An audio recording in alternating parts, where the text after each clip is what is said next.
Assalamualaikum warahmatullahi wabarakatuh. Alhamdulillah rabbil alamin wassalatu wassalamu ala asyrafil anbiya'i wal mursalin sayyidina Muhammad wa ala alihi wa sahbihi ajma'in. Rabbi shrah li sadri wa yassir li amri wahlul 'uqdatam min lisani yafqahu qawli. Amma ba'du. Kita sama balik kitab kita ni, syarah kitab Tauhid jilid yang ketiga, bersumpah atas nama Allah bab ke-63 dah. Bersumpah atas nama Allah bab yang ke-63. Syarah kitab Tauhid ma ja'a fil iqsami 'ala Allah. Ma ja'a fil iqsami 'ala Allah. Bersumpah atas nama Allah. Oleh Dr. Firanda Adirja matana. Bersabda Nabi sallallahu alaihi wasallam, Jundub bin Abdullah radhiyallahu anhu berkata Rasulullah sallallahu alaihi wasallam bersabda, Qala rajulun wallahi la yaghfirullahu li fulan faqala Allah فقال الله عز وجل من ذا الذي يتألى علي ألا أغفر لفلان إني قد غفرت له وأحبطت عملك. Ada seorang lelaki berkata, demi Allah, Allah tidak akan mengampuni si fulan.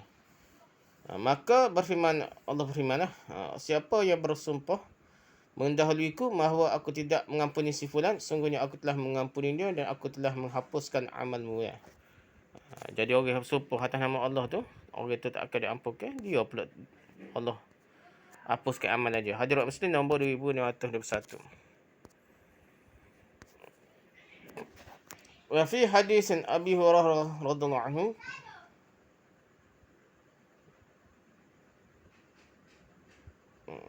qala Abu Hurairah radhiyallahu anhu, anna al-qailu rajulan 'abid takallam bi kalimatin aw baqat dunyahu wa akhiratuhu. Dan disebutkan dalam hadis riwayat Abu Hurairah radhiyallahu anhu bahwasanya orang yang bersumpah demikian itu adalah orang yang ahli ibadah. Tak lebah lah, tak lebah. Ketuk guru sungguhnya tak lebah lah. Abu Hurairah berkata, itulah mengucapkan suatu ucapan yang menghancurkan dunia dan akhiratnya. Jadi dia ni nampak juru, nampak soleh, tapi cepat menghukum dia, jatuh hukum. Hadis riwayat Ahmad juzuk kedua muka surat 303 dan Al-Baghawi dalam Syarh Husnah juzuk ke-14 muka surat 304. Sanadnya hasan. Syarh Tahawiyah juzuk ke-4 juzuk kedua muka surat 437. Jadi orang ni ahli ibadah, orang kuat ibadah, tapi dia kurang ilmu. Jadi dia cepat menghukum, jatuh hukum. Menyatakan hukum lain dah. Ni bid'ah, ni sesat, ni syirik ke apa. Menjatuhkan hukum ni ke atas orang tuduh orang ni ahli bid'ah. Contohnya. Orang ni sesak. Orang tu sendiri dah. Batal tubuh sendiri tu. Orang ni sesak. Ataupun orang ni Syiah. Orang ni tuduh tu berat lah. Terutama sekali tuduh sesak atau kafir lah. Jadi benda tu berat benar lah. Ataupun dia kata orang ni itu sumpah atas nama Allah. Ni berat lagi lah. Dia kata Allah SWT tidak akan mengampuni orang tu lah. Dia bercakap atas nama Allah SWT seolah dia wakil Tuhan. Tu bahayanya. Ini biasa berlaku orang-orang yang berdakwah, da'i ataupun ustaz-ustaz gitu. Banyak yang kecek, kadang-kadang dia kecek ni atas nama Islam dah. Dia kecek ni, dia lah jemaah Islam, dia parti Islam. Dia lah apa? Kecek ni atas nama Allah dan Rasul dah, atas nama Islam. Jadi atas nama Allah, ni bahaya. Kadang-kadang dia menghukum orang tertentu dan dengan seolah-olah dia wakil, dia kecek tu wakil Tuhan lah. Tu bahaya lah. Syarah. Ada bersumpah atas nama Allah ada 3 macam. Pertama, bersumpah dengan nama Allah dalam hal yang berkaitan dengan hukum-hukum yang jelas dari Allah SWT. Contohnya seorang mengatakan demi Allah orang musyrik kekal neraka. Ini pada jenis dia. Orang musyrik kekal neraka. Atau demi Allah orang zalim binasa pada hari kiamat. Sumpah tersebut hukum yang boleh. Kerana Allah hukum tersebut jelas datang dari Allah SWT. Jadi kalau kata secara hukum, secara jenis, secara hukum tu boleh kata, bahkan kena kata dah orang musyrik kekal neraka kena kata, tapi orang tertentu tu orang ni kekal neraka walaupun kafir sungguh tak tahu dah. Mungkin sejak nak mati dia dia masuk Islam, ngocak tak tahu, kita tak tahu dah. Tapi hukum dunia ni kira kafir dah, kita tak tahu yang ngocak ya. Tapi hari akhirat tak tahu lagi. Tambah-tambah lah orang hak Islam ni. Ahli sunnah jamaah kadang-kadang cepat menghukum orang ni keluar daripada ahli sunnah jamaah. Orang tertentu dah. Daripada jenis tak apa pun tak lah. Pada jenis Asy'ariyah ke apa ke tu, Mu'tazilah ke apa, kita kata gini-gini. Tapi Maulid ni perincikan lah. Kadang-kadang payah dah. Kadang-kadang sebut Asy'ariyah pun berapa jenis Asy'ariyah ada lah. Ada setengah Asy'ariyah tu jenis mutaqaddim itu serupa dengan ahli sunnah biasa, lebih kurang tekah sikit biasa lah. Jadi payah lah kita nak kena perincikan lagi lah. Yang kedua, bersumpah dengan nama Allah yang dilandasi husnuzan, sangka baik kepada Allah tentang masa depan. Sebagaimana disyaratkan Nabi SAW. Sangka baik kepada Allah. Contohnya, inni min ibadillah man law aqsama ala Allah la abarruhu. Sesungguhnya di antara hamba-hamba Allah ada seseorang kalau dia bersumpah dengan nama Allah, maka Allah akan mengabulkan sumpahnya. Ini Allah tidak menjadikan dia membatalkan sumpahnya. Macam ni mulut masin lah. Dia kata sumpah ke apa, jadi sungguh lah. Dia kata wali dah. Lihat Adra Ahmad Bukhari nombor 273, Muslim nombor 1675 dah.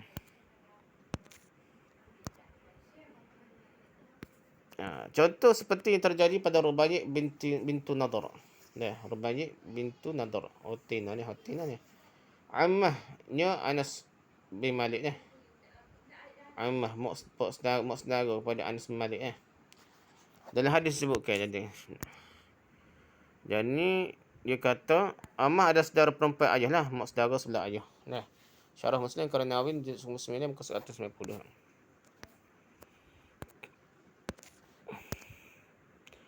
Dalam hadis disebutkan an Anasin anna Rabi' ammatahu kasarat saniyata jariyatan fatalabu ilaiha al-afu fa'abaw fa'aradu al-arsha fa'abaw fa'ataw Rasulullah sallallahu alaihi wasallam wa abaw illa al-qisas fa'amara Rasulullah sallallahu alaihi wasallam bil qisas faqala Anas bin al-Nadr ya Rasulullah atuksaru saniyatul Rabi' لا والذي بعثك بالحق لا تكسر ثنيتها فقال رسول الله صلى الله عليه وسلم يا أنس كتاب الله القصاص فرضي القوم فعفوا فقال رسول الله صلى الله عليه وسلم إن من عباد الله من لو أقسم على الله لأبره.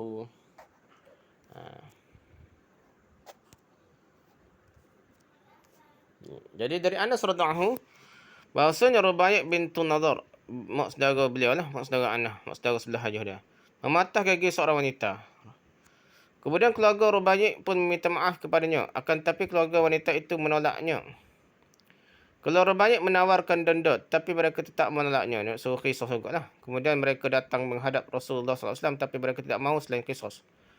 Lantas Rasulullah SAW memerintahkan untuk ditegakkan hukum kisah lah, hukum balas lah. Dia patah gigi ya. Kena patah gigi atas lah. Lantas Rasulullah SAW memerintahkan untuk ditegakkan kisah. Anas bin Nadar. Anas bin Nadar ni. Pak saudara ni. Pada adik-beradik pada Rubai' ni tak. Anas bin Nadar ni pak saudara pada Anas. Anas bin Malik ni. Anas bin Nadar berkata, wahai Rasulullah, apakah gigi seri Rubai' akan dipecahkan? Jangan. Demi zat yang telah mengutus engkau dengan kebenaran, janganlah dipecahkan gigi serinya.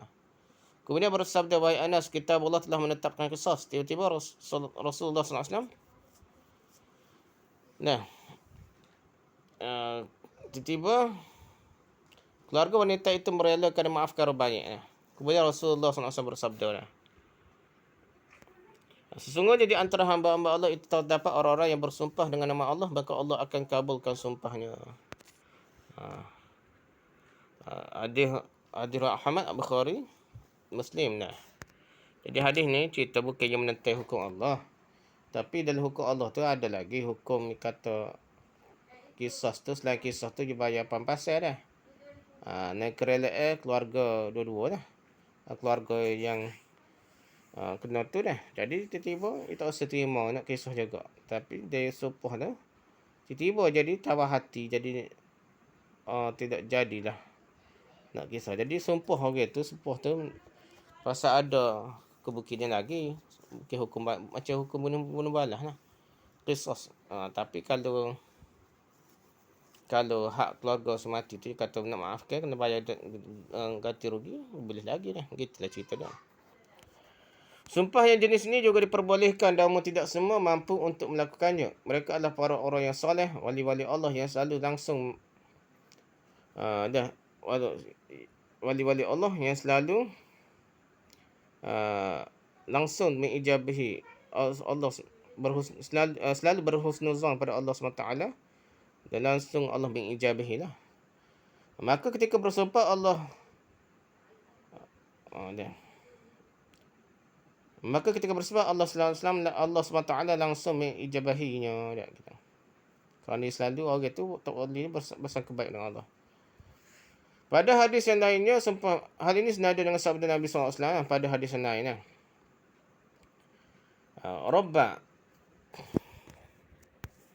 Rubba asy'atsu madfu'un bil abwabi law aqsama 'ala Allah la abarrahu.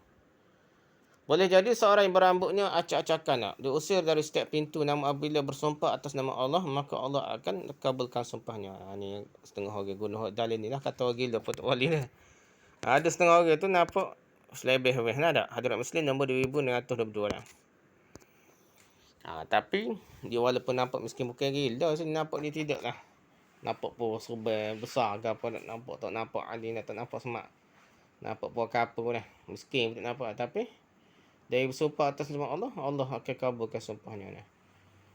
Jadi orang ni orang yang orang baik lah gitu lah. Yang ketiga, bersumpah menghukumi sesuatu didasari ujub atau merendahkan orang lain. Ni sumpah tapi nak meremehkan orang lain lah. Contoh hadis yang sedang kita bahas iaitu yang terdapat pada matan. Dalam riwayat lain juga disebutkan, qala Abu Hurairah, sami'tu Rasulullah sallallahu alaihi wasallam yaqulu kana rajulani fi bani Israil mutawakhiyaini fakana ahaduhuma yuznibu wal akhar mujtahidan fil ibadati fakana la yazalul mujtahidu yara al akhar ala al zambi fayaqulu aqsir fawajadahu yawman ala zambin faqala lahu aqsir faqala khallani wa rabbi bu'ista aliyya raqiban faqala wallahi la yaghfirullahu laka aw la yadkhilaka Allahul jannata faqabada arwahahuma fajtama'a inda rabbil alamin faqala li hadzal mujtahidi wa kunta bi aliman aw kunta ala ma fi yadi qadiran wa qala lil muznibi izhab fadkhul jannata bi rahmati wa qala lil akhir izhabu bihi ila an-nar. Qala Abu Hurairah walladhi nafsi biyadihi latakallama bi kalimatin aw baqat dunyahu wa akhiratahu.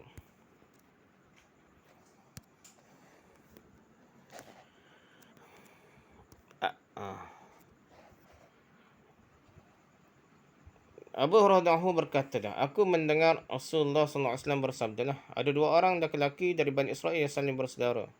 Seseorang dari mereka suka berbuat dosa, sementara yang lain pula giat mujtahid, giat dalam beribadah. Orang yang giat dalam beribadah itu selalu melihat saudaranya berbuat dosa hingga ia berkata, berhentilah. Lalu pada suatu hari ia kembali mendapati saudaranya berbuat dosa. Ia berkata lagi, berhentilah. Orang yang suka berbuat dosa itu berkata, biarkanlah aku bersama Tuhanku. Apakah engkau diutus untuk selalu mengawasiku? Ahli ibadah itu berkata, demi Allah, sungguh Allah tidak akan mengampunimu. Tidak akan memasuk kamu ke dalam syurga. Allah kemudian mencabut nyawa keduanya sehingga keduanya berkumpul di sisi Rabb semesta alam. Allah kemudian bertanya kepada ahli ibadah, apakah kamu lebih tahu dariku? Atau apakah kamu mampu melakukan apa yang ada dalam kekuasaanku? Ataupun dia ganti kerja Tuhan lah. Allah lalu berkata kepada pelaku dosa, pergilah dan masuklah kamu ke dalam syurga dengan rahmatku. Walaupun dosa banyak, tapi Allah ada rahmat, dia masuk syurga lah. Kemudian berkata kepada ahli ibadah, kuat ibadah, pergilah kamu ke dalam neraka. Abu Hurairah berkata, demi zat jiwaku ada dalam tangan Allah, sesungguhnya dia telah mengucapkan satu ucapan yang mampu merosakkan dunia dan akhiratnya. Bukan akhirat saja, dunia pun rosak dengan ucapan dia. Ucapan sombong, ganti kerja Tuhan, mewakili seolah dia ucapan dia wakil Tuhan dah. Hadis Abu Daud nombor 4900 tu disahihkan oleh Al-Albani dalam Sahih wa Dhaif Sunan Abi Daud dah. Jadi hadis ni sahih mengikut Syekh Al-Albani. Orang itu tidaklah mengucapkan perkataan demikian kecuali dia menggunakan logikanya saja, atau dia pun ujub bangga diri kepada amalnya, atau dia merendahkan orang lain sehingga dia merasa rahmat Allah yang begitu luas ternyata tidak boleh mengenai orang yang selalu bermaksiat ini. Rahmat Allah yang luas tu Allah akan beri lah. Ni lah kisah orang penjara, orang jahat selama mana pun masuk penjara. Ni Indonesia najib dia orang semua masuk penjara. Macam mana kita nak menghadapi ni? Adakah tak boleh gembira dasar ni? Dia pernah nak jadi melekat kita ni, siapa kita orang rakyat terzalimi dah. Tiba nak gembira masuk penjara penjahat-penjahat ni, pencuri harta rakyat ni. Tak boleh dah. Ya, kalau gitu dah. Jadi hak tak boleh ni kita confirmkan dia masuk neraka dah. Ataupun bukan dia kena balasan sikit, gembira sikit pun tak boleh dah. Kalau dia orang jahat, contoh orang lain lah, kita kata penjahat mana, dia bunuh orang. Tiba-tiba jatuh hukum bersalah. Kita mesti gembira lah. Dah, automatik gembira tu sifat manusia biasa. Kalau dia tak jatuh hukum, kita pun takut dia tubik mula bunuh orang lain pula dah. Kita kena bunuh kau penjahat tu, tahu juga dah. Jadi begitulah kaedahnya apabila penjenayah ni tidak boleh kita kata oleh gembira langsung. Cuma ni kita tak boleh hukum, dia tidak boleh keampunan Allah. Mungkin dapat keampunan, yang tak boleh sebutnya Najib ke Mahathir ke apa dah, Firaun ke ahli neraka ke tak boleh. Mungkin bertaubat dah. Dia sempat bertaubat. Harta rakyat pun dah. Walaupun dia rapat harta rakyat pun dah. Boleh lagi sempat bertaubat dah. Macam mana orang bunuh 199 orang, 100 orang bunuh, tiba-tiba dia pergi lah. Nak bertaubat, tak ada taubat molek. Kita kata nak pergi ke satu kampung, kawasan satu tempat yang orang jauh belakang dah. Nak tinggal tempat maksiat. Dari perjalanan dia mati, dah dekat dengan tempat yang baik tu, dia diampunkan oleh Allah SWT. Gitulah kita kena kira dah. Dan kita mengharapkan siapa-siapa penjenayah setama mana jahat pun yang kita takut molek dia masuk penjara, kita gembira dia masuk penjara pun, moga-moga kita kena harap dia diampunkan oleh Allah SWT. Gitulah. Kita tetap mengharapkan rahmat Allah, kasih sayang Allah pada penjahat setama mana pun dah. LGBT kau siapa-siapa, kau kafir setama mana pun, kita harap mereka sempat masuk Islam, sempat bertaubat. Ataupun diberi rahmat oleh Allah SWT, ada kebaikan yang lebih baik daripada kejahatan yang gitulah harapan kita ni. Tapi tetap kita boleh ataupun fitrah ataupun sikap biasa manusia berasa gembira apabila penjenayah ditangkap atau dipenjara dah. Kerana kita takut jenayah dia boleh merosakkan masyarakat, merosak kita sekalian. Di sini terdapat pelajaran bahawa hendaknya seorang berhati-hati ketika bernahi mungkar. Bernahi mungkar ni, larang benda mungkar tak molek ni perlu fiqh, perlu faham, guna ada ilmu lah. Dan memerlukan ilmu, maka tidak boleh orang hanya sekadar memodalkan semangat saja. Semangat Islam lah, semangat dah. Politik lah, apa dah tiba-tiba. Bai'ah jemaah tu. Sebab dosa, laknat lah. Siapa dia boleh lepas daripada dosa dah. Jadi itu benda-benda yang karut lah. Dia kena ada ilmu dia. Kemudian melampaui batas dalam tindakan yang tak boleh. Kita jangan melampau. Tengoklah ni politik ke apa, jangan melampau. Musuh politik bukanlah musuh senama-namanya dah. Adapun ahli maksiat tersebut boleh jadi ketika ia mengatakan, tinggalkanlah aku dengan Tuhanku. Orang tersebut kemudian bertaubat dan taubatnya telah memenuhi persyaratan taubat, sehingga terkumpul padanya sebab-sebab yang mendatangkan keampunan baginya. Mungkin juga dekat nak mati dia taubat dah. Sebelum mati dah insya aku nak taubat dah. Tiba mati dah. Orang ni dan orang hak seorang lagi tu marah kepada ahli maksiat ni dengan anggapan orang tu ahli neraka dah. Sangka buruk. Dan dia ambil kerja Tuhan. Lagi Tuhan marah. Lihat Al-Qaul Mufid karya Ibn Utsaimin juzuk kedua muka surat 500. Maka keliru apabila dia divonis tidak akan masuk syurga dah. Mana tahu dah kerja Tuhan dah. Hati manusia mana tahu orang hak tak dengar dia mengucap, mungkin mengucap gitulah keadaan. Kerana tindakan tersebut merupakan bentuk mendahului ketentuan Allah. Padahal hal tersebut merupakan perkara yang gaib. Tindakan tersebut juga merupakan bentuk membatasi rahmat Allah yang begitu luas, dan ini bertentangan dengan rahmat Allah yang begitu luas. Menunjukkan menunjukkan perkara tersebut adalah bentuk tidak mengagungkan Allah dengan tauhidnya sebenarnya. Atas dasar supaya inilah jenis ini dilarang dia. Jadi jenis ambil kerja Tuhan ni Allah larang. Jadi pembahagian sumpah atas nama Allah haram. Bersumpah menghukumi sesuatu dia dasari atas sikap ujub atau merendahkan orang lain rasa diri lebih baik daripada orang lain, itu tak boleh kita jahat setama mana masuk jara pun kita tak boleh jamin orang itu lebih jahat daripada kita tapi jagalah dia tu hukumnya dia tidak sedap hati orang jahat orang jahat dah tak boleh gembira dia masuk jara bukan dia betul pun sodek kata dah tapi tapi kita nak sumpah dia tu ahli neraka ko ataupun kita lebih baik daripada dia, tak boleh. Mungkin orang hak penjara tu jenayah dia buat lah, tapi ada kebaikan yang buat lain ataupun dia sempat bertaubat sehingga Allah ampuni dia, Allah beri rahmat kepada dia. Itu mungkin terjadi dah. Itulah kehidupan dunia akhirat dunia dah. Contoh hadis yang terdapat pada bab inilah hadirat Muslim sekarang kita bincang dah hadirat Ahmad dah. Yang seterusnya mubah boleh lah. Mubah boleh sumpah atas nama Allah, bersumpah dengan nama Allah dalam hal yang berkaitan dengan hukum-hukum jelas dari Allah SWT lah. Jenis pada bukan hukum individu dah, tapi pada jenisnya. Contohnya mengatakan demi Allah orang musyrik kekal di neraka dah, atau demi Allah orang zalim binasa pada hari kiamat. Allah akan balas orang zalim. Nah, gitu boleh kecek itu secara umum dah. Tapi untuk individu tertentu kita tak tahulah. Tak tahu. Yang boleh juga yang kedua boleh bersumpah dengan nama Allah yang dilandasi sikap husnuzan pada Allah. Dia tahu dah Allah ni maha baik dah tentang masa depan. Contohnya kisah Rubaiyah bintu Nadhr lah. Riwayat Bukhari nombor 2073, Muslim nombor 1675 dah. Jadi ya sekian baik Allah SWT ni pemurah. Allah tak akan beri dia yang kena hukum dah. Kena penjara kau kena gapo dah. Dia sebut demi Allah. Orang ni tak akan kena penjara. Atas sangka baik, orang ni baik sebenarnya tersilap sedikit dah. Macam tu boleh lagi dah. Jadi kandungan bab ini peringatan untuk tidak bersumpah mendahului Allah. Janganlah kita sumpah seolah-olah kita ganti kerja Tuhan ataupun bercakap atas nama Tuhan, nama Islam, nama Tuhan, sehingga kita ni benda istihad lah.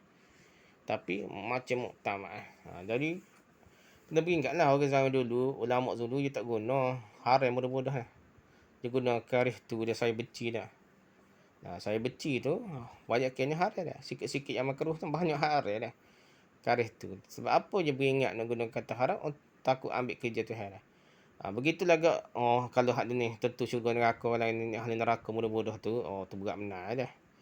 Ataupun cerita benda-benda gaib dah. Boleh tentu ke benda-benda gaib tu mengaku tak wali tahu dah orang ni ahli syurga ni neraka kau dah. Tak anak murid dia ahli syurga kau dah. Dia tunggu di pintu syurga. Pintu neraka nak sekat anak murid tak boleh masuk neraka dah. Cakap tu nak ganti kerja Tuhan dah. Ni bahagialah dak. Yang kedua, hadis di atas menunjukkan bahawa neraka itu lebih dekat kepada seorang daripada tali sandal jepitnya dah. Jadi tali selipar dia tu dah. Tali selipar dia tu dekat lagi neraka dah. Silap sikit kecek dah. Bercakap tersilap sikit boleh menyebabkan terjerumus ke dalam neraka. Nak beringatlah, jangan sombong dengan ujub, jangan melampau. Apa-apa pun jangan melampau, bersikap sederhana lah. Politik kau gapo kau isu semasa gapo bersikap sederhana lah. Jangan melampau. Tentu dah. Ni dengan cepat dengan mudah dia. Imam Ghazali ni menyesatkan dah dengan mudah ni. Ada pendapat yang salah tu biasa. Tapi mudah-mudah mengeluarkan orang ni daripada syurga kau ataupun mengeluarkan mudah kalau nak cerita secara ilmiah boleh lah. Pendapat ni tak betul kau dah. Kalau nak kata sesat pun kena kemah dah. Pasal dia akan jawab dapat Tuhan pula. Tuduh orang ni tuduh Imam Ghazali sesat ke apa dah. Tidak bahaya dah. Bahaya. Cuma kita boleh sebut lah pendapat ni bertentangan dengan sunnah jamaah bahaya ke gitulah dah. Tak boleh kritik. Bukan tak boleh kritik. Kena kritik lah. Tapi jangan melampau dah.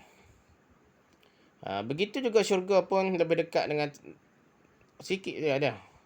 Cakap ke dalam hati. Tak sebut mulut pun dah. Boleh menyebabkan seorang tu sebenarnya insaf. Walaupun zahir ni kita nampak dia macam ahli maksiat, tapi dalam hati perut dia berasa menyesal ke apa, kita tak tahu dah. Cuma dia tak boleh tinggal lagi maksiat tersebut, tiba-tiba mati dah. Mungkin dalam hati perut nak taubat dah. diampunkan oleh Allah juga. Tak tahu dah. Orang yang merasa dia tak lebar dah, ahli syurga, ahli parti Islam, jemaah Islam kau gapo dah, ahli dakwah kau gapo dah. Ustaz yang ceramah hebat dah, tapi dalam perut pedas dia rasa dia lebih baik daripada orang lain ni, sesat lah, Wahabi lah gapo dah. Jadi benda tu merendahkan dia, mudah masuk neraka dah. Allah yang Maha tahu. Oleh sebab itu kita kena kecil perut bergantung dengan Allah. Yang keempatnya, dah. Buktinya adalah apa yang telah dikatakan oleh Abu Hurairah di atas lah. Ia telah mengucapkan perkataan yang membinasakan dunia akhiratnya. Jadi suatu ucapan dia, bukan banyak saja. Hal lain tu amal ibadah dah ucapan dia menyebabkan dia ni dunia pun habis licin tak pedah, akhirat pun tak ada pedah sikit baru masuk neraka dah. Kerana cakap ni ganti kerja Tuhan dah. Seolah dia wakil Tuhan dah. Yang seterusnya, yang kelimanya, kadang-kadang seorang mendapatkan keampunan dari Allah disebabkan kerana adanya sesuatu yang dia benci dia. Jadi dia ni ada yang benci, dia buat maksiat dah, tapi dia tak boleh nak tinggal maksiat dah. Tapi ada runtunan dalam jiwa dia yang kita tak tahu, sebenarnya dia nak insaf.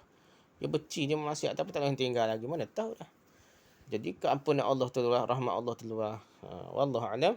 Subhanakallahumma hamdika, subhanaka wa bihamdika, asyhadu an la ilaha illa anta, astaghfiruka wa atubu ilaik. Assalamualaikum warahmatullahi wabarakatuh.